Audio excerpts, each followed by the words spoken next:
10 de la mañana con 8 minutos, y antes de ir con nuestro entrevistado, decirles que la invitación para esta tarde acá en Sala Máster y para escuchar este ciclo de foros radiales es a las 20 horas. A las 20 horas, entonces les invitamos a que lleguen aquí a Miguel Claro 509 Providencia para ser parte de este foro o para sintonizar desde donde estén, radio.uchile.cl o el 102.5 para escuchar esta conversación sobre educación, democracia y migración. Y ahora vamos a darle la bienvenida a Nicolás Poblete, autor de numerosos libros, entre ellos Dos cuerpos, Réplicas, Nuestros desechos, No me ignores, En la isla, Cardumen, Si ellos vieran, Concepciones, Sinestesia, Dame pan y Llámame perro, y Subterfugio, además de 2 volúmenes de relatos, un poemario en inglés, y bueno, lo tenemos acá con su más reciente novela, Succión, que tiene además esta hermosa e inquietante portada, en donde se las describo para quienes nos escuchan, sale un osito de peluche adentro de un plástico. Entonces es un poquito inquietante y tiene mucho que ver, por supuesto, con la novela. Nicolás, muy bienvenido, ¿cómo estás? Gracias por invitarme. Bien, lo más bien. Feliz con este nuevo hijo. Sí, cada uno es un montón de trabajo. Yo decía antes que quienes pasamos constantemente por la autopista del Sol, habíamos visto antes, porque ahora se trasladó, y de hecho el libro habla de ese traslado, sí. ¿no? Esta, que ya no era una animita, acá tú hablas de Moll, Claro. o el personaje más bien habla de Moll, que es esta que empezó como una animita a Ingrid Niña Hermosa, que también se le dio ese nombre, que era una joven que murió en un accidente de moto y se transformó como en el ángel de la carretera, y la gente iba a dejarles peluches y otras cosas. Entonces se transformó en una cosa gigante que empezó además a ser un problema, porque la gente se detenía ahí en la berma, en la autopista, cosa que no debe suceder. Entonces se trasladó. Y lo que la novela está narrada desde una mujer que conoció casualmente a Ingrid antes de su muerte, muy superficialmente además, y que ella comienza a tener una relación con los padres de Ingrid, ayudándoles en sus proyectos, como un poco como sintiendo la responsabilidad de acompañarles en su duelo. Y durante la novela uno está todo el rato preguntándose, pero ¿por qué esta mujer tiene este vínculo, ¿no? ¿Y por qué le habla a Ingrid, además? La novela está contada como una carta hacia Ingrid. Entonces, siendo ese más o menos el panorama para que la gente entienda nuestra conversación, Nicolás, ¿cómo llegaste a esta historia y qué te interesó de ahí? Bueno, lo que tú comentaste es un buen resumen, digamos, de la trama, podría decirse, de cómo está articulado, porque esta novela, en realidad, la trama es bastante rápidamente resumible. No, es una novela de voz, la describo yo, porque es la voz narrativa la que se impone ahí y, digamos, lleva a cabo estos proyectos que tú detectas ahí. Yo no sabía de esto, pero hace años atrás haciendo clases, yo hacía clases en una universidad y uno de los cursos de lengua y literatura requería la tarea de traer un monumento, un lugar simbólico para ti de la ciudad. Y una alumna llegó con esta animita, el ángel de la carretera, la animita en la carretera. Entonces comentó ahí, que llevó un PowerPoint y mostró imágenes de la animita, comentó por qué la gente iba, ella misma iba ahí y pedía cosas, qué sé yo. Entonces yo lo encontré bien impactante como escenario y como monumento, que es lo que es, que después fue trasladado. Pero eso fue el germen inicial, por decirte, y luego esto se empezó a transformar en una investigación y después en una narración. Pero yo pensé bastante cómo hablar de esto sin un tono melodramático ni sin un tono muy llorón, sino que con un tono más paródico y teatral, que fue lo que yo finalmente terminé haciendo, a pesar de que la novela comienza con este epígrafe de María Luisa Bombal, que está en un tono como más romántico y más nostálgico, que dice, pero la idea la conservé, que dice, ningún gesto mío consiguió lo que mi muerte consigue al fin. Que esta idea de que generalmente, muchas veces, y esto es muy triste, la acción ocurre post-mortem, ¿no? Entonces tú dices, pucha, qué pena que nunca se atendió a este problema, ¿no? O nunca solamente la muerte, o es lo que vemos también en ciertas legalizaciones, ¿no? Tienen que ocurrir algunas catástrofes para que se legalice en torno a algo urgente. Entonces ese fue el germen inicial, y para encontrar el tono de ella, que es un tono muy, ¿cómo te explico?, irreverente, leí mucho teatro. Y una obra que me sirvió mucho, que releí, es Pygmalion, de George Bernard Shaw, donde surge el personaje de Eliza Doolittle, que es un personaje en manos del profesor Higgins, y el objetivo de él y de ella es que ella pase por una mujer de la alta sociedad y modifique su acento, que pueda hablar con el inglés más perfecto. Habiendo sido una florista de la calle. Exactamente. Para la gente se imaginará más Fair Lady. Claro, ¿no? esa es la versión posterior, claro, que con Audrey Hepburn ahí. incorpora músicas y canciones. Pero la versión original, que es Pygmalion, no tiene nada de eso. Pero sí vemos esta mujer de clase baja, con un acento cockney, inglés muy popular. Entonces el objetivo es que ella pase con un inglés mejor que el de la reina. Y ella quiere... Hay un momento en el que la bañan a ella en una tina, le empiezan a enseñar modales. Entonces fue un poco ese el referente de qué es lo que está pensando ella, la protagonista, al ayudar a esta gente. Quiere posicionarlos en la alta sociedad, quiere que el emprendimiento de Catherine, que tiene la madre de la niña hermosa, está inspirado en ese caso, saque a flote su emprendimiento, pero subiéndole un poco el pelo, ¿no? Entonces le dice, no, está en panazo, esto no puede estar ofreciendo esto, no tiene ninguna novedad. Acá tú te tienes que subir a la moda de las nuevas tendencias culinarias chilenas, que son todo el esnovismo que vemos día y noche en nuestro país, ¿no? Claro, las espumas de sabores y ese por tipo de ejemplo, cosas. claro. Ahora, Nicolás, voy a dividir un poco tu respuesta, ¿no? Porque el libro efectivamente tiene estos como dos caminos paralelos que van. Uno que es muy fascinante, que es la reflexión respecto a la fe popular, uno diría.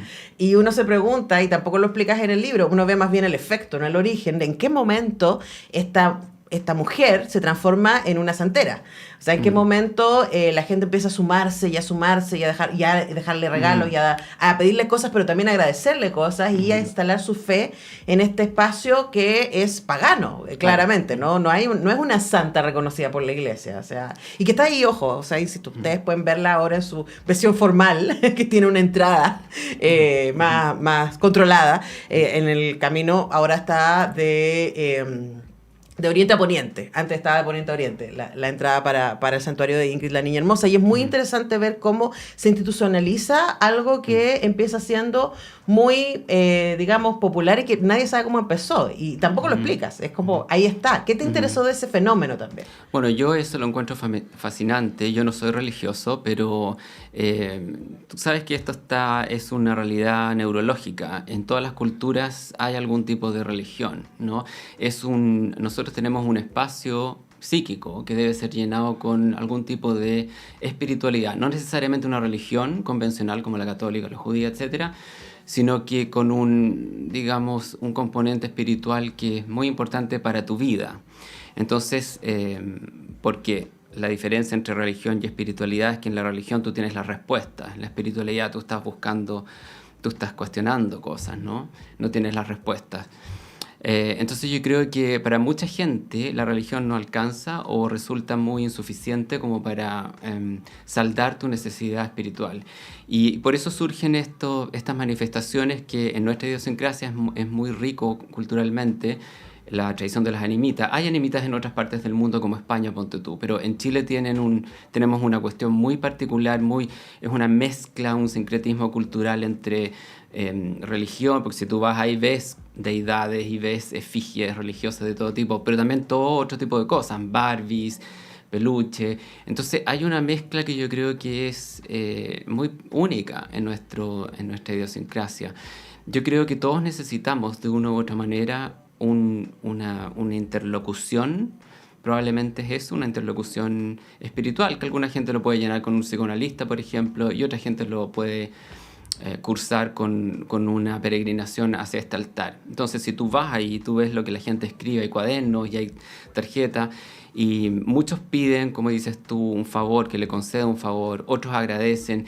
Hay otros testimonios bien interesantes que dicen, ponte tú un hombre que dice, yo nunca te he pedido nada, jamás te voy a pedir nada, yo solamente quiero saber que tú estás acá, que tú estás bien acá, y jamás te faltaría el respeto pidiéndote nada. Entonces, para mí es muy fascinante esa proyección de alguien hacia una persona que nunca conociste, que ni siquiera existe. Entonces, es pura proyección, yo siento. Gente que pide, por ejemplo, un tratamiento médico, gente que pide, mi negocio está quebrando, necesito que me ayude, o un caso de una mujer que dice, oye, mi hija está a punto de dar su examen de derecho, pero hay un profesor que la tiene súper mala y necesito que me eches una mano para para que ella pueda conseguir este título.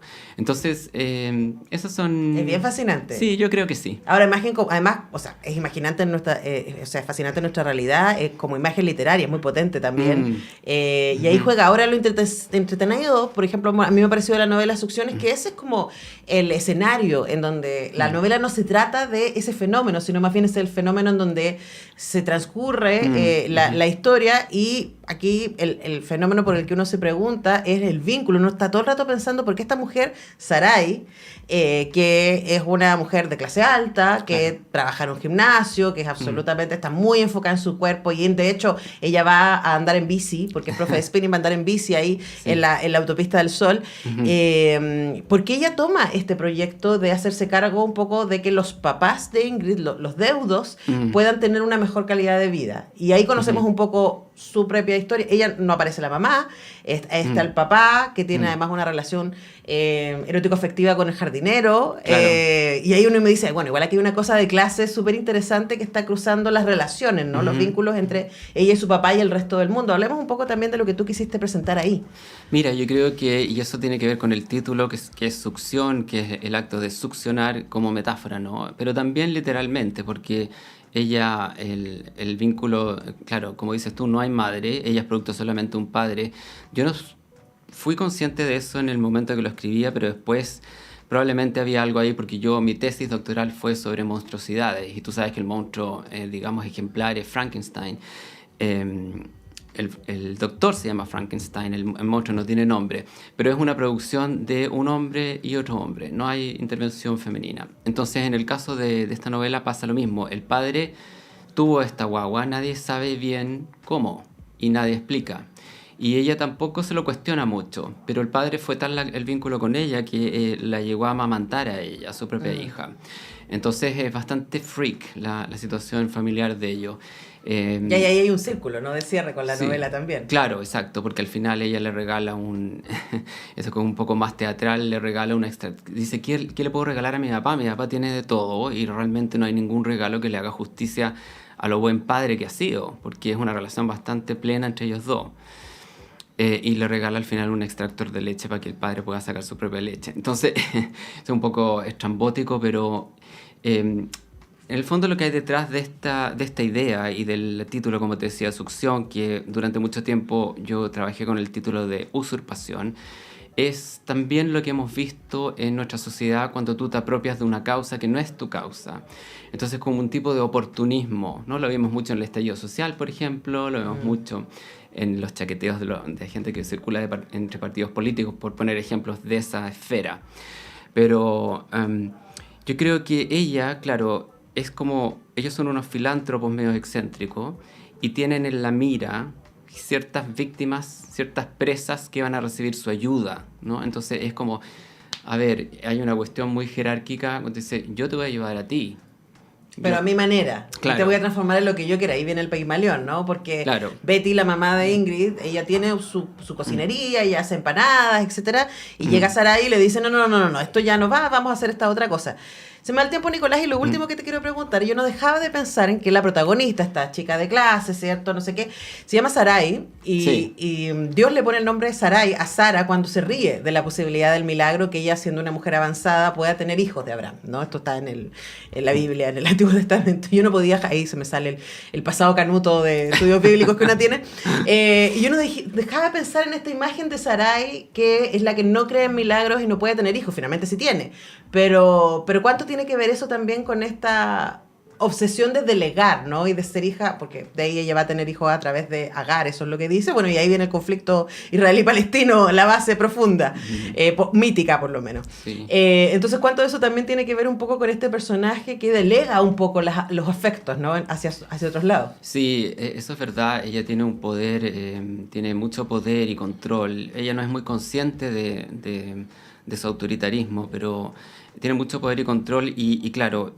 ella, en lo que tú dices, se conecta con el entorno en el que ella vive. Ella está rodeada de puros hombres, pero estos hombres son todos medio femeninos y todos se han hecho la vasectomía.